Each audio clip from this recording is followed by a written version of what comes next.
বৃন্দ, আসসালামু আলাইকুম। আজকে আমরা জানার চেষ্টা করব পঞ্চম শ্রেণীর প্রাথমিক বৃত্তি পরীক্ষায় ইংরেজি যেই পরীক্ষাটা হবে সেটার মার্কস ডিস্ট্রিবিউশন সম্পর্কে। আমরা দেখব যে এখানে লেখা আছে primary primary scholarship examination 2026, subject হচ্ছে ইংলিশ, এখানে মার্কস হচ্ছে 100। আপনি সময় পাবেন 2 hours 30 minutes, দ্যাট মিনস 2 ঘন্টা 30 মিনিট, অর্থাৎ 2 ঘন্টা 30 মিনিটের মতো আমরা সময় পাবো আমাদের এই পরীক্ষাটা শেষ করার জন্য। বিগত বছরের যদি কোশ্চেনটা দেখি, অর্থাৎ 2025 সালে আমাদের যে ইংরেজি কোশ্চেনটা সেটা কিন্তু বিশেষ করে গ্রামার পার্টগুলো অত্যন্ত কঠিন হয়েছিল। কাজে আমরা আমাদের সর্বোচ্চ চেষ্টা করব এইটা বোঝার জন্য এবং পরীক্ষাটা ভালোভাবে দেওয়ার জন্য। প্রথমে এখানে লেখা আছে, যদি একটু দেখি আমরা, read the text or dialogue and answer the questions 1, 2, 3. This text or dialogue will be selected from the textbook English for today class 5. অর্থাৎ আমাদের যে ক্লাস 5 এর ইংরেজি বইটা আছে সেই ইংরেজি বই থেকে একটা টেক্সট অথবা একটা ডায়ালগ থাকবে। বেশিরভাগ ক্ষেত্রে এই টেক্সটটাকে রেফার করে, টেক্সট দিয়ে বেশি কোশ্চেন হয়, ডায়ালগ যে প্যাসেজ আকারে আমাদের কম আসে পরীক্ষায়। তবে সেখান থেকে হচ্ছে কি আমাদের 3টা কোশ্চেন থাকে, দেখো 1, 2, 3, এবং মার্কস ডিস্ট্রিবিউশন হিসেবে যে 3 নম্বরে হচ্ছে 18 মার্ক, আর 2 নম্বরে হচ্ছে 5 মার্ক, এবং 1 নম্বরে হচ্ছে 5 মার্ক। অর্থাৎ এই হচ্ছে 10 আর এই হচ্ছে 18, টোটাল 28 মার্ক হচ্ছে আমাদের এই পরীক্ষায়। এই 1, 2, 3 এই নম্বরে থাকবে, যেটা হচ্ছে আমাদের মূল বই থেকে একটা টেক্সট অথবা একটা ডায়ালগ বলেছে, বেশিরভাগ ক্ষেত্রে টেক্সট যে প্যাসেজটা বইগুলোর মধ্যে আছে সেগুলো থেকেই আসে। আমরা পরবর্তী ক্লাসে বা পরবর্তী ভিডিওতে আমরা জেনে নিব যে কোন কোন টেক্সটগুলো ইম্পর্টেন্ট ক্লাস নেওয়ার জন্য। তাহলে যে দেখো 1, 2, 3 এই ব্যাপারগুলো আমাদের জন্য খুব গুরুত্বপূর্ণ। 1 নম্বরে কি বলেছে একটু দেখার চেষ্টা করি আমরা। বলেছে match the given words with their meanings or indicate true or false. অর্থাৎ এখানে কিন্তু একটা অর চিহ্ন দিয়ে ইন্ডিকেট ট্রু অর ফলস অথবা মিনিংস বুঝিয়েছে। বেশিরভাগ ক্ষেত্রে এখানে মিনিংসটা দিয়ে কোশ্চেনটা হবে, অর্থাৎ যে প্যাসেজটা দেয়া থাকবে সেই প্যাসেজটা দিয়ে 5টা ওয়ার্ডের মতো থাকবে, সেই 5টা ওয়ার্ডের বাম পাশে যে ওয়ার্ড থাকবে ডান পাশে তার মিনিংটা থাকবে, সেই মিনিংটা দিয়ে আমাদের অ্যান্সারটা করতে হবে। যদি আমরা একটু দেখি তাহলে এই জায়গাটায় আমরা দেখতে পাবো, যেমন এখানে বলা হয়েছে দেখো ম্যাচ করো, যেমন এখানে তো আমার এরকম বক্সে এভাবে বক্স দেয়া থাকবে, এই বক্সের মধ্যে আমার এখানে দেয়া থাকলো ক্যাট, CAT ক্যাট। এই ক্যাট এখানে আছে মনে করো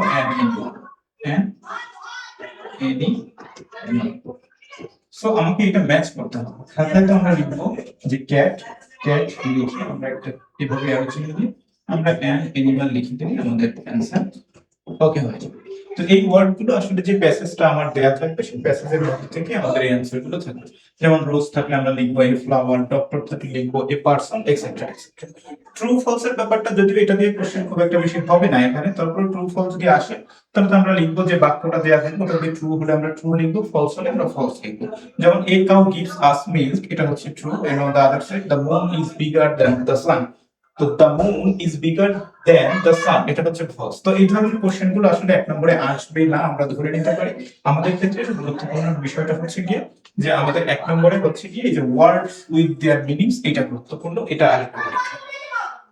2 নম্বরের ব্যাপারটা হচ্ছে make meaningful sentence with the given word, অর্থাৎ একটা সেন্টেন্স দেয়া থাকবে, একটা ওয়ার্ড দেয়া থাকবে, সেই ওয়ার্ড থেকে আপনাকে সেন্টেন্স ক্রিয়েট করতে হবে।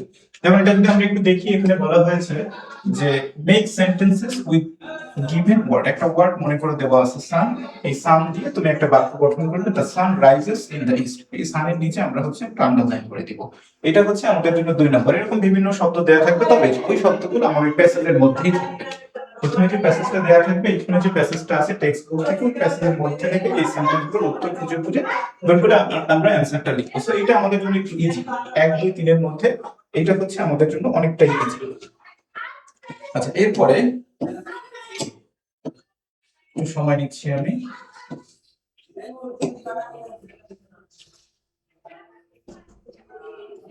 আচ্ছা, 3 নম্বরে যে ব্যাপারটা বলেছে এটা আসলে ক্রিয়েটিভ, এই জায়গাটা আসলে ইংরেজির আমাদের পার্থক্যটা করে দিবে, যে আসলে আমরা কতটুকু ইংরেজিতে মার্ক পাবো সেটা আসলে এই জায়গাটার উপরে বেশিরভাগ dependent.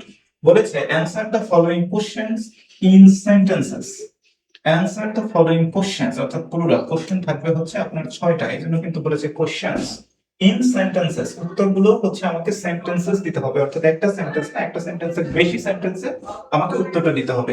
6 short constructed response questions will be given, students must answer all of them, অর্থাৎ 6টা কোশ্চেনে আপনাকে 6টারই অ্যান্সার করতে হবে। Students must answer all of them, সবাইকে 6টা কোশ্চেন অ্যান্সার করতে হবে।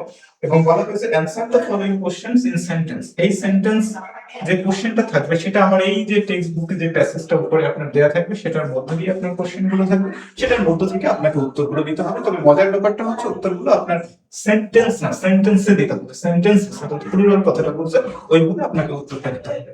তো এইখানে অনেক মার্ক, দেখেন 3 মার্ক, অর্থাৎ একটা সেন্টেন্সে কমপক্ষে আপনাকে 3টা বাক্য কিন্তু লিখতে হবে। এবং এই উত্তরগুলো, এই অ্যান্সার কোশ্চেনের অ্যান্সারটা আপনি কিন্তু ওই টেক্সট বুকের মধ্যে পেয়ে যাবেন। এই হচ্ছে কি আপনার জন্য যে আমাদের টেক্সট বুক থেকে যে 5 + 5 + 18, এই টোটাল হলো 28 মার্ক আপনার সিন প্যাসেজ বলি আমরা, অর্থাৎ বই থেকে প্যাসেজটা হুবহু কমন পড়বে এবং আপনি উত্তর করতে পারবেন। পরবর্তীতে যদি আমরা একটু দেখি, পরবর্তীতে আমরা যদি একটু দেখার চেষ্টা করি,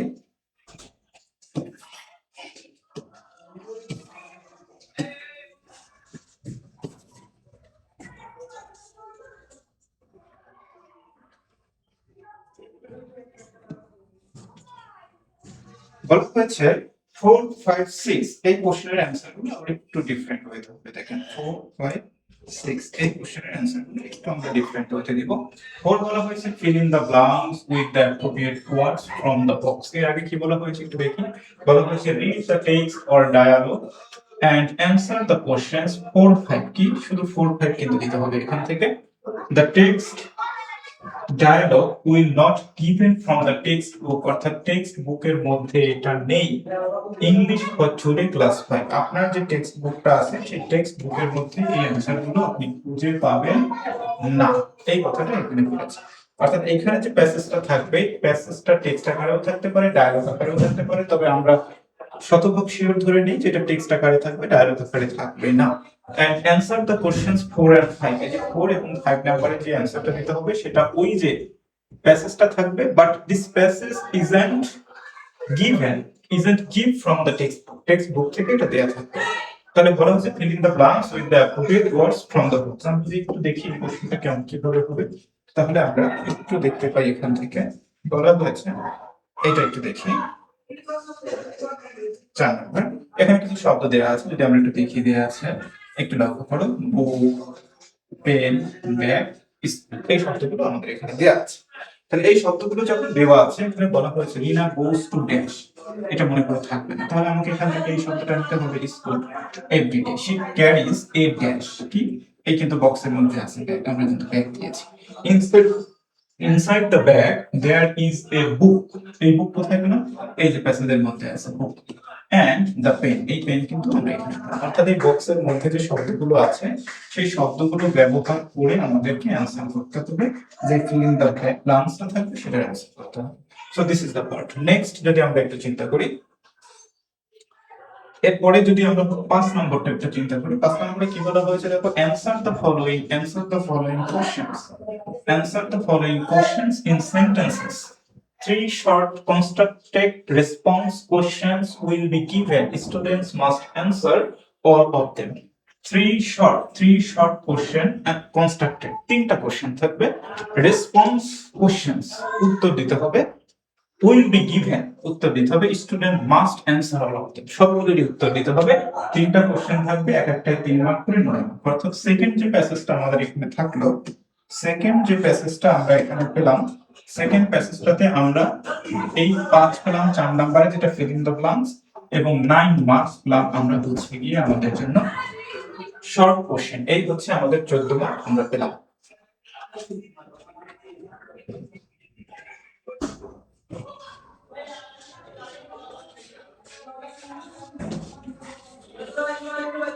ওকে, এরপরে আমরা যদি একটু দেখি আমাদের নাম্বার 6 কি বলেছে।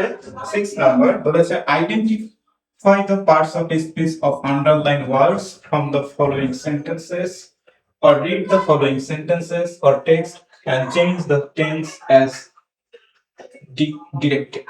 আবার একটু দেখি, আইডেন্টিফাই করতে হবে দ্য পার্টস অফ স্পিচ, অর্থাৎ আমরা যে পার্টস অফ স্পিচের নাম, প্রোনাউন, অ্যাডজেক্টিভ, অ্যাডভার্ব, ভার্ব এগুলোর মধ্যে বেশি থাকে, একটা কনজাংশন থাকে বেশি থাকে। আমাদের বিশেষ করে ভার্ব, নাউন, প্রোনাউন এবং হচ্ছে অ্যাডজেক্টিভ এর মধ্যেই থাকবে। Underline words from the following sentences, একটা সেন্টেন্সেস মানে হচ্ছে কি একটা প্যাসেজ আকারে থাকতে পারে, তার মধ্যে কিছু ওয়ার্ড তোমাকে সিলেক্ট করে দিবে যে এটা কোন পার্টস অফ স্পিচ সেটা তোমাকে বলতে হবে। রিড দ্য ফলোইং সেন্টেন্সেস, অর্থাৎ ওই সেন্টেন্সটা পড়বা অথবা টেক্সট, এই টেক্সটটা পড়ে সেটা চেঞ্জ করতে হবে, যেই টেন্সে থাকবে ওই টেন্স থেকে যেইটা বলবে সেটাতে চেঞ্জ করতে হবে। অর্থাৎ এখানে কিন্তু দুইটা পার্ট আসে, দুইটা পার্টের গ্রামাটিক্যালি যে কোনো একটা পার্ট আসতে পারে। একটা হচ্ছে দেখো বলা হয়েছে পার্টস অফ স্পিচ, একটা বলেছে দেখো পার্টস অফ স্পিচ, এটা হচ্ছে এই, আরেকটা বলেছে কিন্তু টেন্স। অর্থাৎ সেন্টেন্স গুলো যদি আমরা একটু দেখি তাহলে এইভাবে আমাদের উত্তরটা আসবে। একটু 6 নম্বরটা আমরা দেখি। 6 নম্বরটা আমরা একটু দেখার চেষ্টা করি। বলা হয়েছে parts of speech contain sentences the small bird set on the tree, the small bird sat on the tree। এখন এই স্মলটা হচ্ছে কোন পার্টস অফ স্পিচ? স্মলটা হচ্ছে অ্যাডজেক্টিভ। এই যে স্মলটা একটু বোল্ড করে রাখি, দেন স্মলটাকে আমরা ফাইন্ড আউট করেছি। অথবা এই যে ট্রিটা কোন পার্টস অফ স্পিচ? ট্রিটা হচ্ছে নাউন। এইভাবে একটা সেন্টেন্স থেকে আসতে পারে অথবা একটা প্যাসেজ দেওয়া থাকতে পারে সেখান থেকে আসতে পারে। সেকেন্ড বলছে টেন্স চেঞ্জ, একটা সেন্টেন্স দেয়া আছে দেখো আই রিড এ বুক।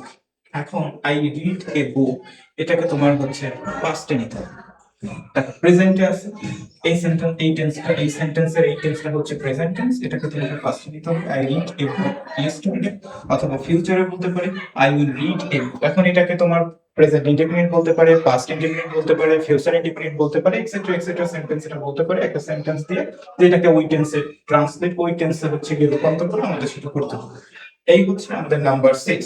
আমরা একটু নাম্বার 7 দেখার চেষ্টা করব। নাম্বার 7 এ কি আছে?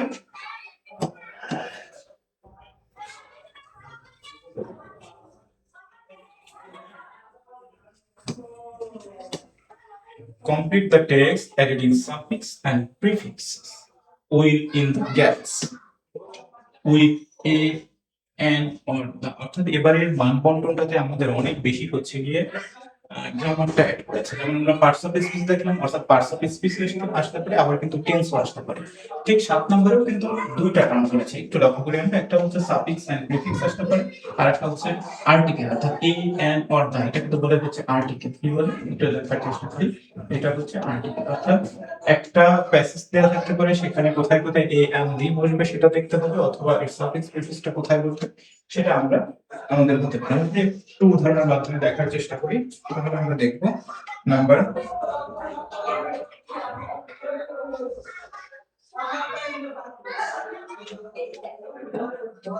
আমরা একটু দেখবো এখানে নাম্বার 7 নম্বরটা একটু দেখার চেষ্টা করি। দেখো যেমন হচ্ছে সাফিক্স আর প্রিফিক্স এর ব্যাপারটা একটু দেখার চেষ্টা করি। যেমন এখানে বলা হয়েছে প্লে, প্লের সাথে যখন আর যোগ করবো তখন প্লেয়ার হয়ে যায়, আবার কেয়ারের সাথে যখন লেস যোগ করবো তখন হচ্ছে কেয়ারলেস হয়ে যায়। আবার একটা শব্দ দেখো ফলো, FOLO ফলো, এর আগে যখন UN আমরা যোগ করবো তখন এই শব্দটা হয়ে যায় আনফলো। তো এইভাবে ফলো, আনফলো, তারপরে হচ্ছে প্লেয়ার, কেয়ারলেস, একটা হচ্ছে সাফিক্স আর একটা হচ্ছে প্রিফিক্স। তো সাফিক্স হচ্ছে গিয়ে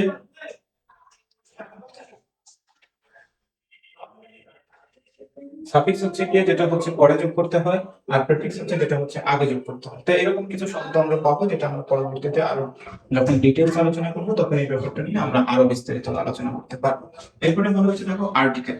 তো আর্টিকেলের ব্যাপারটা তো আমরা অলরেডি জানি যে হচ্ছে দেখো আই হ্যাভ ড্যাশ অ্যাপল, তাহলে এখানে এন্ড বসবে, দেন এখানে এন্ড বসলে আমাদের উত্তরটা হয়ে যায় this is a dash, this is dash nice pen, a nice pen। আবার he is dash best student in the class, the best student in the class। তো এই সকল আর্টিকেল গুলো অথবা হচ্ছে সাফিক্স প্রিফিক্স যেটাতে 5 মার্ক থাকবে, এবং এটা কিন্তু আমাদের হচ্ছে গিয়ে 1 নম্বরের জন্য, এই যে 7 নম্বরের জন্য যে ব্যাপারটা সেটাতে কিন্তু একটা প্রযোজ্য হবে। এবং দেখো 6টা 6 মার্ক থাকবে, অর্থাৎ একটা বড় পার্ট কিন্তু এই জায়গাটাতে। এবং এটা একটু কঠিন, কাজে এই জায়গাটা আসলে কিন্তু আমার বৃত্তিটা নির্ভর করতেছে। আমি যদি এই জায়গাটা ভালো করি তাহলে ইংরেজি পরীক্ষাটা আমি ভালো দিতে পারবো। আর নেক্সট যেটা বলেছে এটা আগের পরীক্ষাতে আমাদের ছিল make WH questions from the given statements, student will make question based on the underline words. এটা হচ্ছে আমরা ক্লাস 4-এও পড়েছি, ক্লাস 5-এ এখনো আমরা এটা দিয়ে পরীক্ষা দিচ্ছি, এবং ক্লাস 3-তেও এটা ছিল। কাজে এটা আমাদের জন্য সহজ। এটা একটা সেন্টেন্স থাকবে, নিচে কিছু ওয়ার্ড আন্ডারলাইন করা থাকবে, সেটা দিয়ে আমাদেরকে কোশ্চেন তৈরি করতে হবে। আন্ডারলাইন কিন্তু ওই যে ওয়ার্ডগুলো, সেটা হবে ওইটার উত্তর। নেক্সট 9 নম্বরে কি বলেছে দেখো, rearrange the given words in the correct order to make meaningful sentences. Rearrange the given sentences to form a meaningful text story. This is very important part of our English exam, and the number of this term is 7. অর্থাৎ এখানে আমাকে 7টা বাক্য দেয়া লাগতে পারে, দিবে সেই 7টা বাক্য এলোমেলো করে থাকবে, আমি সেটা দিয়ে হচ্ছে গিয়ে 7টা সেন্টেন্স তৈরি করে দেব। এটা সহজ। কিন্তু এর পরে আবার কি বলেছে দেখেন, or, এখানে একটা or চিহ্ন দিয়েছে, or rearrange the given sentences for a meaningful text or story. অথবা আপনাকে 7টা সেন্টেন্স এলোমেলো করে দিবে, অর্থাৎ গল্পটা 7টা সেন্টেন্সের মধ্যেই আছে, কিন্তু ধরেন যে প্রথম যে বাক্যটা হবে সেটা আছে মনে করেন 5 নম্বরে, আবার দ্বিতীয় যে বাক্যটা হবে সেটা আছে হয়তো 7 নম্বরে। এটাকে আপনাকে ঘুরিয়ে লিখতে হবে। এটার নাম হচ্ছে মিনিংফুল স্টোরি। পরবর্তীতে এটা নিয়ে আমরা আলোচনা করব। নাম্বার হচ্ছে 10, rewrite the sentences using correct capitalization and punctuation marks. This term is also known to us, and we also know that what is the system. এটার উত্তর কিভাবে দিতে হয় এটা আমরা অলরেডি জানি, so this is not very big issue for us. Number 11, fill out the form, fill in the blanks using information related to time, cardinal numbers and ordinal numbers. This is very easy for us.